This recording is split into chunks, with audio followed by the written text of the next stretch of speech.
मविया सरकारच्या काळात देवेंद्र फडणवीसांना जेलमध्ये टाकण्याचा काही प्रयत्न होत होता का? कारण मविया सरकारच्या काळात फडणवीस आणि एकनाथ शिंदेंना खोट्या गुन्ह्यात गोवण्याचा प्रयत्न झाल्याचा खळबळजनक अहवाल समोर आलाय। पोलीस महासंचालक रश्मी शुक्लांच्या निवृत्तीच्या 5 दिवस आधीच राज्य सरकारकडे हा अहवाल सुपूर्द करण्यात आला। मीरा भाईंदरच्या एका प्रकरणात फडणवीस आणि शिंदेंना गुन्ह्यात अडकवण्यासाठी संजय पांडेंनी दबाव आणला असल्याचा चौकशी अहवालात उल्लेख आहे। माजी पोलीस महासंचालक संजय पांडे यांच्यावर गुन्हा दाखल करण्याची विशेष तपास पथकानं शिफारसही यात केली आहे। पोलीस उपायुक्त लक्ष्मीकांत पाटील आणि एसीपी सरदार पाटील या तिघांवर गुन्हा दाखल करण्याची शिफारस आहे। रश्मी शुक्ला यांनी सरकारला सोपवलेल्या अहवालानंतर पोलीस काय कारवाई करतात हे पाहणं महत्त्वाचं ठरेल। याबाबत खासदार संजय राऊत, मंत्री आशिष शेलार आणि काँग्रेस नेते विजय वडेट्टीवार यांनी काय प्रतिक्रिया दिल्या आहेत पाहूया।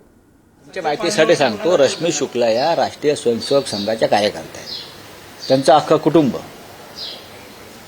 हे भाजप आणि राष्ट्रीय स्वयंसेवक संघाचे कार्यकर्ते म्हणून ते काम करतात आणि त्या वर्दीतल्या संघाच्या कार्यकर्त्या होत्या। त्यांच्या अहवालावरती विश्वास ठेवता येणार नाही।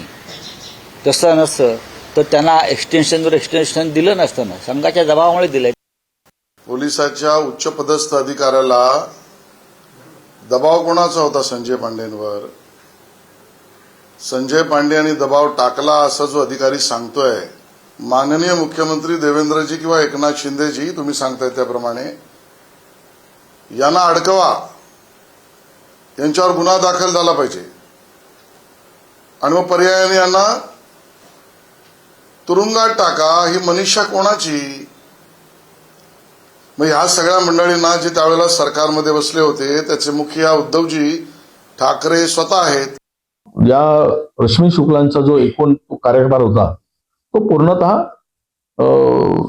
मुख्यमंत्र्यांच्या, सत्ताधाऱ्यांच्या आशीर्वादामुळेच होता आणि त्यांच्या आशीर्वादामुळेच त्या बसल्या होत्या। तर आपल्या सोयीचा अहवाल तयार करून घेणं हे काही भारतीय जनता पक्षाचा काही नवा धंदा नाहीये। मर्जीतील अधिकाऱ्यांना बसवून मर्जीप्रमाणे ते करून घेणं हा त्यांचा जुना धंदा आहे। त्यामुळे यामध्ये फार काही तथ्य आहे, सत्य आहे असं आम्ही मानत नाही।